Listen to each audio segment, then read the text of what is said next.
Are you putting hours into learning English but feel like you're just wondering? You watch videos, you drill grammar, you memorize vocabulary, but you have no real idea if you're getting any closer to fluency. It's a frustrating feeling, right?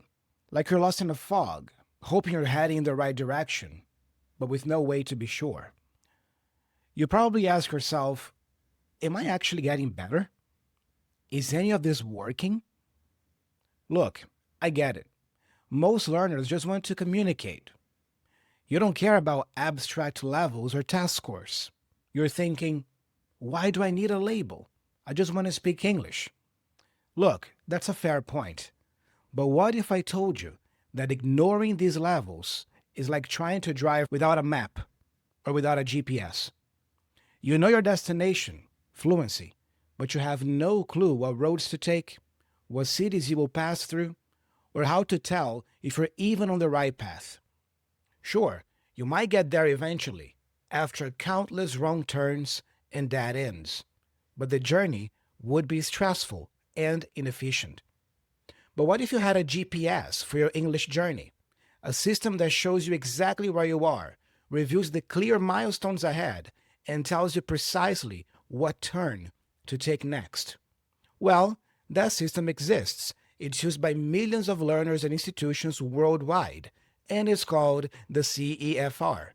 In this video, I'm going to show you how to turn this simple framework into your personal GPS for reaching English fluency with clarity and confidence. We're going to demystify it, make it practical, and turn it into the most powerful tool in your language learning toolkit. Hey there, how's it going? Thiago here, and welcome to another video. So what exactly is this CEFR thing? It stands for Common European Framework of Reference for Languages. The name is a mouthful, I know. It was developed by the Council of Europe to create one clear standard for language ability, and now it's used globally. Think of it as the universal measurement system for language skills, like kilograms for weight or kilometers for distance. It gives you a 6-point scale from A1 for absolute beginners to C2 for those who have achieved mastery in English. But let's forget the official name for a second. At its heart, the CEFR isn't a test.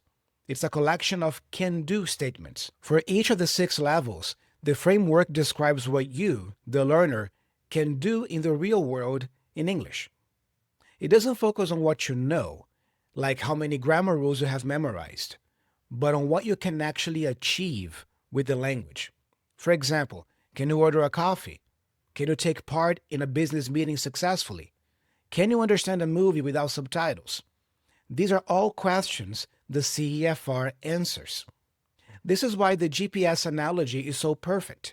Your destination is fluency, but fluency isn't a single point. It's a journey with different stages. The CEFR levels are your waypoints on that journey. Imagine your GPS saying, you are currently at A2, elementary. Your next major waypoint is B1, intermediate. To get there, you will need to learn how to describe experiences and handle most travel situations. Suddenly, you're not just studying English anymore. You have a clear, immediate goal.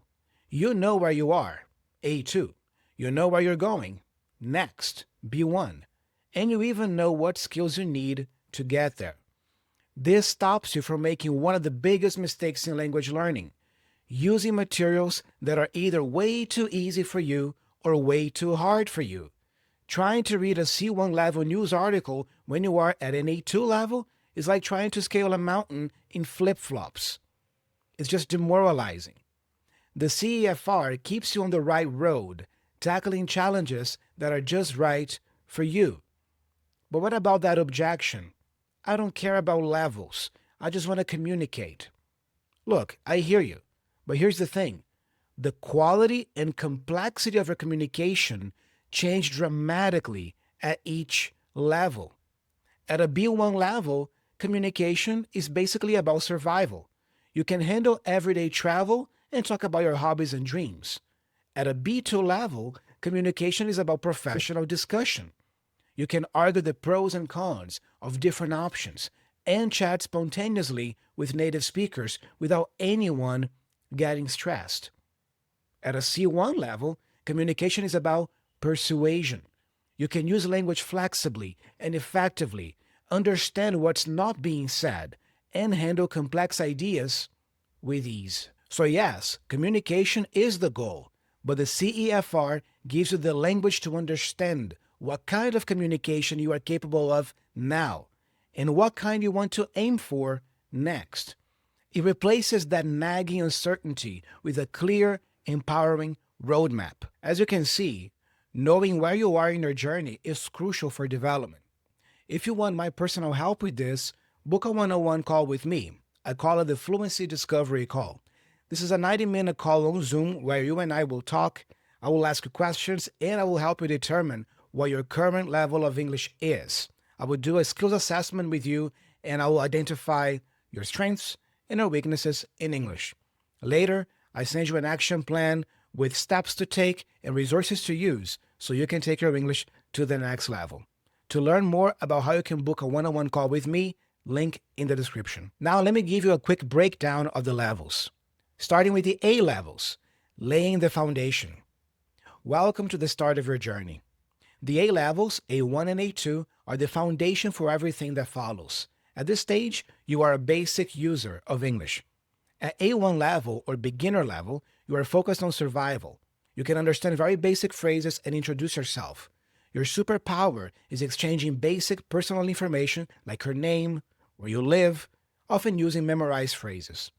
Then at A2 level, we call it elementary or pre-intermediate, you move beyond pure survival. You can understand the main point of short, clear messages and handle simple, routine tasks like buying something in a shop. You can describe your job, family, and daily life in simple terms, starting to link ideas together. To get from the A levels to the crucial B1 level, your mission is to move from basic descriptions to simple storytelling. This means you need to be comfortable talking about the past, present, and future. Start giving reasons for your opinions and connect your ideas with words like because, but, and so. This is how you get ready to drive on the highway. Then we move on to the B levels, navigating the intermediate plateau. This is actually where my channel specializes in. Welcome to the B levels. If the A levels were driving around town, the B levels are getting on the highway and traveling between cities. You are now an independent user of English, handling most situations on your own. This stage is also famous for something else, the intermediate plateau. It's that feeling of being stuck at B1 or B2, where you feel like you're studying a lot but not getting any better. This is where your GPS is most valuable. The CEFR shows you the plateau isn't a dead end. It's just a long, straight road. And it tells you exactly what to do to reach the next exit. So let's talk a bit about the B1 level, intermediate. Reaching B1 is a massive achievement. You are officially an independent user of English. Your GPS shows you've merged onto the main highway. You can handle most situations that might pop up while traveling in an English-speaking country. You're not just surviving, you are functioning. So what does it feel like to be a B1? Well, it's a mix of excitement and frustration. You are thrilled because you can have real conversations and understand the main points of TV shows, but you are also painfully aware of your limits. You know the word you want to use, but you just can't find it. This gap between what you want to say and what you can say is the B1 experience. Let's break down what you can do at B1 level. For listening, you can understand the main points of clear speech on familiar topics from work, school, or free time. This is a huge leap. You can follow the plot of a TV show or movie if the topic is familiar. For reading, you can understand texts with everyday or job-related language. You can read a straightforward article online about a topic you like and get the main arguments. Now for speaking, you can deal with most situations that come up while traveling. For example, you can check into a hotel, complain about your food at a restaurant, or ask for detailed directions. You can connect phrases to describe experiences, dreams, and ambitions. You can tell a story or explain the plot of a movie and, crucially, Briefly give reasons for your opinions. This is the core of B1, moving from description to explanation. For writing, you can write simple, connected text on familiar topics, like a personal email about your holiday. But what about the first plateau you encounter? Getting stuck at B1 is common because the skills that got you here aren't the ones that will get you to B2 level. So, what should you do? First of all, activate your vocabulary because you probably recognize a lot of words, but the key to B2 is making these words active. When you learn a new word, use it in 3 different sentences. Say it out loud. Make it yours. Also, you should focus on flow. The big difference between a B1 and B2 speaker is flow. Practice speaking without overthinking so much. Join a conversation club or talk to yourself. Record yourself and listen for flow, not just mistakes. Also, embrace complexity. Tackle more complex topics. Read an article about a current event. Listen to a podcast that discusses a scientific discovery. Your goal is to understand the main ideas of complex texts. B1 is where you truly start to feel like an English speaker. Now, let's set our sights on the next powerful destination, the B2 level. At B2, you are navigating with confidence and nuance. That's your next level. If B1 was getting on the highway, B2 is confidently changing lanes and navigating complex interchanges. At B2, you are a capable, confident, and truly independent user of English. This is the level that many people need to work or study in an English-speaking environment. What does it feel like to be a B2? It feels powerful. You can have spontaneous conversations with native speakers, and they don't have to simplify their language for you. You can watch movies without subtitles and get most of it. The frustration of searching for words starts to fade, replaced by an ability to express yourself with more precision. You're not just communicating, you are connecting. But B2 is also the heart of the intermediate plateau. You're good, but you know you're not a master. Many learners stop here, thinking it's good enough. But your GPS shows that the journey isn't over yet. Let's explore what you can do at B2 level. For listening, you can understand long speeches and lectures and follow complex arguments, as long as the topic is reasonably familiar. You can understand most TV news and the majority of films. For reading, you can read articles and reports about contemporary problems where the writers adopt particular viewpoints. You're moving from understanding information to understanding perspective. Now for speaking, you can interact with the fluency and spontaneity that makes conversation with native speakers possible without strain or stress for either person. This is the gold standard of B2. You can give clear, detailed explanations on a wide range of subjects and explain a viewpoint on a topical issue, giving the pros and cons of various options. You're not just telling a story, you're building an argument. For writing, you can write a clear, detailed essay or report, giving reasons for or against a particular point of view. But now let's talk about the second plateau, moving from B2 to C1. Getting from B2 to C1 is maybe the toughest leap. The gap is all about vocabulary and sophistication. So first, you need massive input for this. You need to read and listen a lot. And it needs to be challenging, authentic stuff. Switch from sitcoms to documentaries. Drop the greater readers and start reading real books written for native speakers. Hunt for nuance. Don't just learn new words. Learn the fine shades of meaning between them. What's the difference between smart, clever, intelligent, and wise? You see, C1 is all about precision. Also, refine your output. At B2, you can make your point. At C1, you do it with style. When you speak, practice reformulating. If you can't think of a word, can you explain it another way, more smoothly? B2 is a fantastic place to be, but by consciously leveling up your content, you can break through that final plateau and enter the truly advanced territory of the C levels. So what are the C levels? These are the levels where you are approaching mastery in English. Welcome to the final leg of your journey. The C levels represent the highest levels of language proficiency. You are now a proficient user, navigating the complex, bustling streets of a major metropolis with the confidence of a local. So what is the C1 level about? It's about navigating the complex city streets. Reaching C1 means you have entered the realm of the truly advanced. You can use English flexibly and effectively for social, academic, and professional purposes.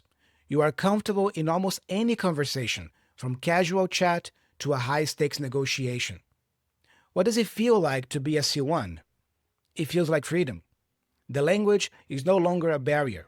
It's a tool you can use with skill and creativity. You're not just translating anymore, you are thinking in English. You get the jokes, the irony, and the subtle meanings between the lines. Let's look at the impressive can-do statements for a C1 level user of English. For listening, you can understand long speeches even when they aren't clearly structured. You can understand TV programs and films without too much effort, getting the cultural references and emotional undercurrents. For reading, you can understand long and complex factual and literary texts, appreciating different styles. You can read specialized articles even when they're not in your field. Now for speaking, you can express yourself fluently and spontaneously without obviously searching for words in your head. You can use language flexibly for social and professional purposes, formulating your ideas with precision. You can give clear, detailed descriptions of complex subjects, develop points, and round off with a solid conclusion in a well-structured presentation. For writing, your writing is clear, well-structured, and sophisticated. You can write about complex subjects in an essay or report, and select a style that is perfect for your audience. We call it the register. C1 is an incredible achievement, and for most people, it's more than enough. But for those who want to reach the absolute peak, the final destination is C2. To use our GPS one last time, you're no longer navigating the city. You are the city. At C2, you can understand with ease virtually everything heard or read. You can differentiate even the finest shades of meaning in the most complex situations. It is the culmination of thousands of hours of dedicated, intelligent work, and represents a command of the language that even some native speakers might not possess. Now, having gone through all the levels here, how can you find your location in your next turn? We've just traveled the entire road from A1 to C2. You have the full map, but the most important question is, where are you on this map? A GPS is useless if it can't find your current location. Finding out your CEFR level is the single most empowering step you can take today. It's not a grade, it's data. It's your "you are here" marker. So, how do you find your level? First, you can try to take a reputable online test. This is the fastest way to get a good estimate. Institutions like the British Council and even Cambridge offer free, high-quality online tests that align with the CEFR. They are not perfect, but they give you a surprisingly accurate indication in just about 20 minutes. The second method is you can just do a little quick self-assessment with the can-do statements for each level. Go back to the descriptions that I just gave you in this video and be brutally honest with yourself. Ask yourself, can I really do this consistently and confidently?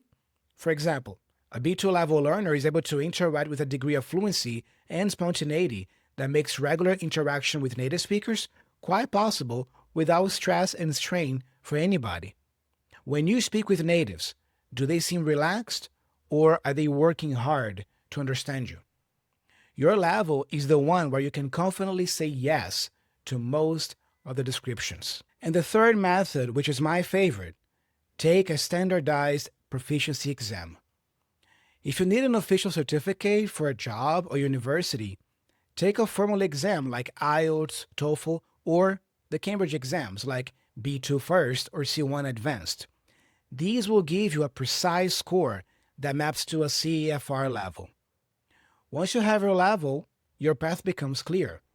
The final step is to ask, great, what's my next turn? Here is one high-impact tip for each major stage. If you are at the A1, A2 stage, your mission is massive, easy input. You need to listen to and read as much understandable English as possible. Find beginner podcasts, graded readers, and YouTube channels for your level.